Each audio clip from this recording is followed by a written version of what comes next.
आई भैया, हम भोजपुरी मिशन गायक हिनायक राजा सबसे पहले आप लोगन के हाथ जोड़ के जय भीम नमो बुद्धाय करतानी।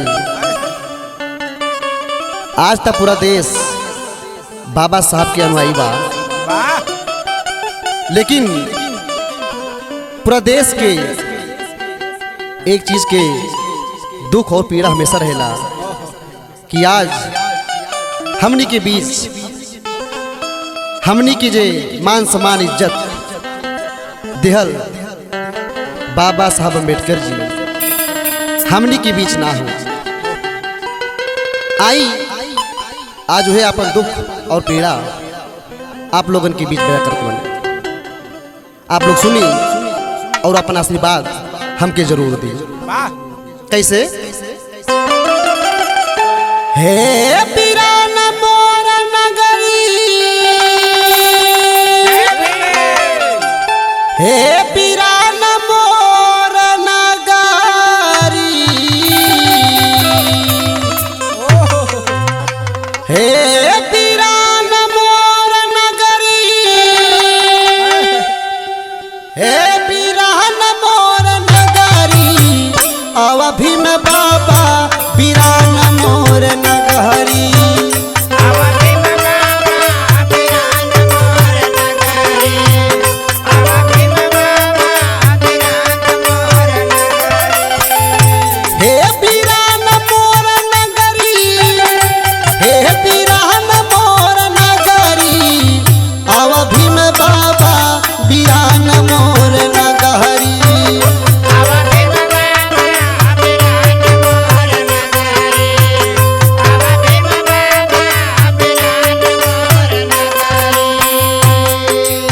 कैसे? जौने अछूतवन का पनिया पियला हो, जौने अछूतवन का पनिया पियला हो, जौने अछूतवन का पनिया पियला हो, जौने अन पढ़वन का बाबा मोर पढ़ैला हो, जौने अन पढ़वन का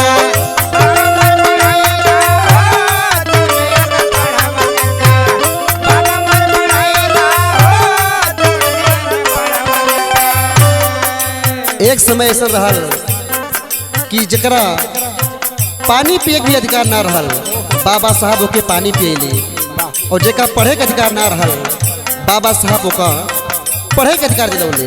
कैसे? अरे उहई बहु जनवा,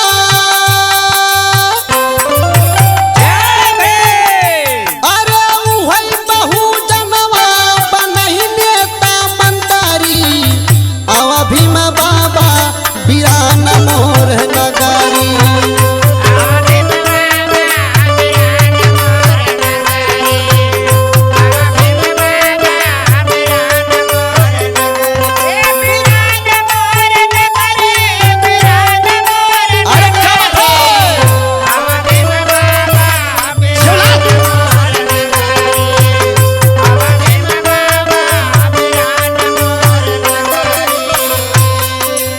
आगे का कहना बा?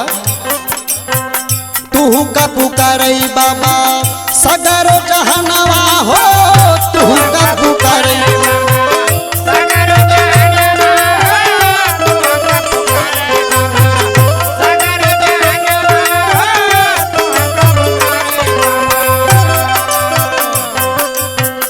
तोहर बनावल जानवर से न सनवा हो, तोहर बनावल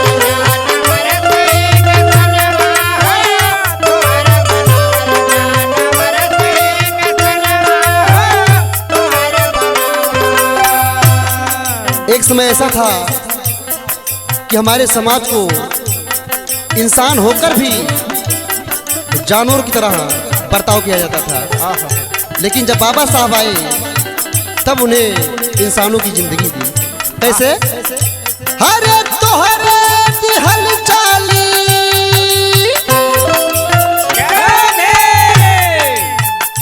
हरे तोहरे दिहल चाली, सूट बूट पहिरी, आवा भी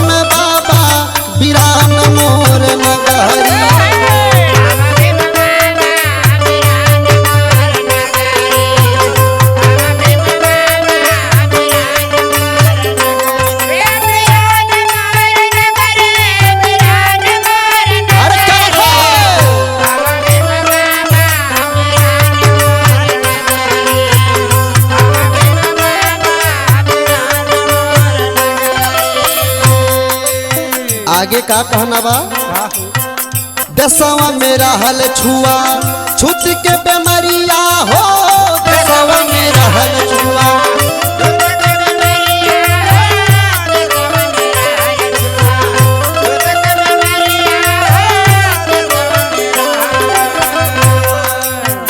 लिख दिहला संविधान सर्वोपरिया हो, लिख दिहला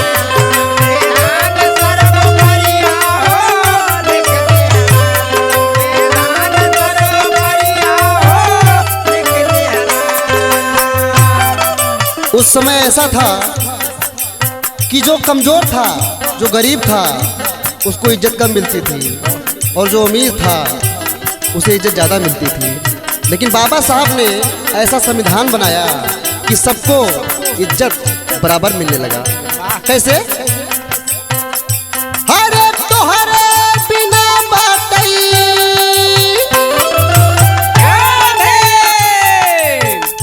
हरे तोहरे बिना बातई जग सुन सगारी, आवा भीम बाबा बिरान मोर